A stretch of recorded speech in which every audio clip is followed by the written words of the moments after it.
નમસ્કાર દર્શક મિત્રો, તહેલકા ન્યૂઝમાં હું મેઘા અગ્રવાલ આપનું હાર્દિક સ્વાગત કરું છું. આપ જોઈ રહ્યા છો તહેલકા ન્યૂઝ.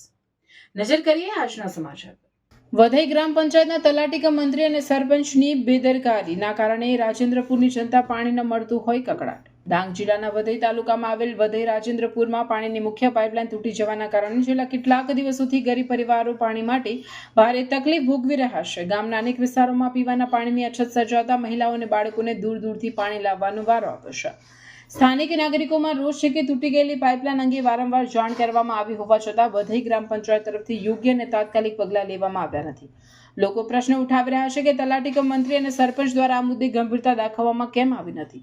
ગામ લોકોનું કહેવું છે કે ગ્રામ પંચાયત દ્વારા વેરા વસૂલાતમાં તો સક્રિયતા દેખાય છે, પરંતુ મૂળભૂત સુવિધા જેવી કે પીવાનું પાણી ઉપલબ્ધ કરાવવામાં બેદરકારી દાખવાઈ રહી છે.